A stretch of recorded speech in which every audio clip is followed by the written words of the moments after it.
The Eagles suffer their sixth loss on the road for season 2017. Another heartbreaking final quarter fade-out, resulting in an 8-point defeat at the hands of the Saints, putting another dent in the club's finals push as they now currently reside in 9th position on the ladder. Welcome everyone to another episode of Eagle Review. Ben Roberts, thanks for just stopping by the studio for me. Oh dear, same song and dance, I'm afraid, mate. The boys, they did play some quality footy on Sunday afternoon. They had the Saints on the ropes a few times. 4-goal lead halfway through the third, even the 14-point lead in the last quarter. But we did relinquish those, missed opportunities in front of the big sticks again. But the final quarter is again the headlining story. Yep, Saints were down and in the game, 3 points down at three-quarter time, and just went hell for leather. And as we have a few times this year, at times struggled to hold up sides with momentum. And once they kick the first one, the ball starts rolling, and they haven't been able to arrest that momentum at times. And the numbers in the last quarter were stark. You know, they were down 12 in clearances, down 34 for contested possession for the game. 31 of those are in the last quarter in terms of the difference. 16 inside 50s, like 11 of those in the last quarter.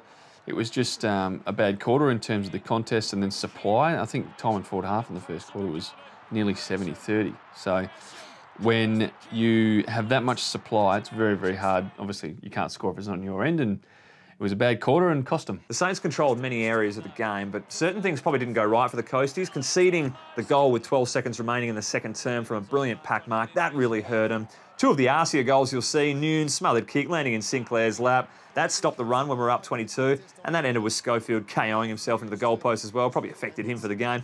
Then in the last quarter, the out on the full on Duggan. That was a costly one, which Dunstan then took full advantage of. Take nothing away from the Saints. They weren't relentless all day. But this mountain of the top 8 just seems even steeper to climb now. Yep, it's bloody close, the bottom half of the top 8. And, this weekend, if you look at it again, Adelaide play Essendon, the Giants play Western Bulldogs, Melbourne play St Kilda. They're the two teams below us. So there's a few teams playing each other. You just don't know what's going to happen. If they play all 12 remaining quarters in the fashion they played the last, they might not make the finals. If they play them all at their best, they're probably a chance of winning them all. They've just got to maintain consistency. It's bloody tight, and they might miss out. They might make it. They've just got to keep pushing as though they are, because everyone wants to play finals. Congratulations to JK, notched his 500th career goal on the weekend, and got due praise from his teammates as well, who were well aware of the milestone. That was good to see. Absolutely, and a goal-kicking machine and one of the greats of the modern era, JK, two-time Coleman medalist. It's amazing he's still in the hunt for the Coleman. He's only 2 behind Danaher.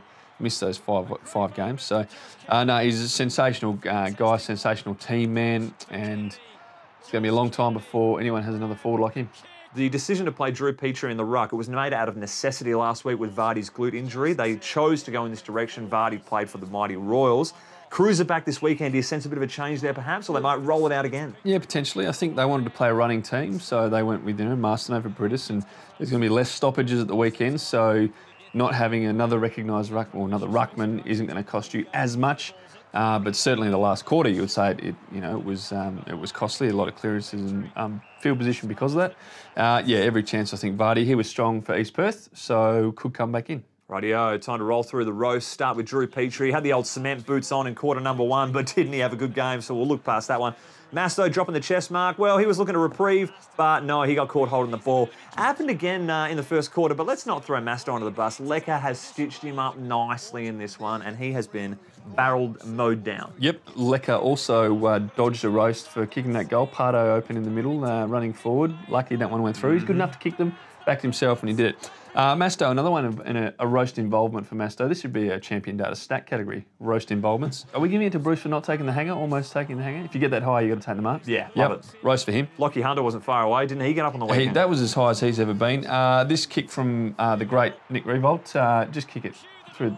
You're allowed to kick it as high as you want through the goals. I think sometimes modern footballers... Does he know that? Well, a lot of modern footballers forget that. Just ask Jason Dunstall. Darling had a bit of a stinker on the wing when he took this mark here. When you move all but 1 metre and get mowed down after taking the mark, you've got to kind of question his... Yeah, you got to 360. Yeah, you got to question yourself a little bit, don't you? Pirouette, yeah. Anyway, Kobe Stevens, it's just a simple handball. You got to take those. You're good enough to do that. Gov, a bit of a comedy varies. This one, look at the umpire bottom of the screen there. He goes down. Gov tipped over the edge and he falls on his backside. Not his finest moment. Plenty going on there. Jackson Nelson, though, this will come up in the review, I reckon. The old smother off the boot, looking to make amends and then, just slipping through the tackle, resulting in the Saints goal there. What about the trainer from the Western Bulldogs, though, at the Gabba, mate? You've got to keep your eyes on the ball at all times. He's going to cop one in the back of the head if you're not watching. We had a word to the water runners last week about just maintaining awareness and moving out of the way potentially. Thought our 30 viewers might have passed it on, but they did not. Not listening. No. Leon Cameron, I don't know why. Punch a wall. Have you ever punched a wall? No, I haven't. But when you're 40 points up and you do it and you're equal favourite for the flag, I think you just got to push on, champ. Not be punching walls in the coach's box. Yep, leave that away. But the winner, I'm going to choose a winner this week. Go for it. This Miles from the Tigers running into an open goal. It's a classic, not knowing someone's coming. Peripheral vision lacking, and you look like a goose. Not great. Well picked. Thanks for coming.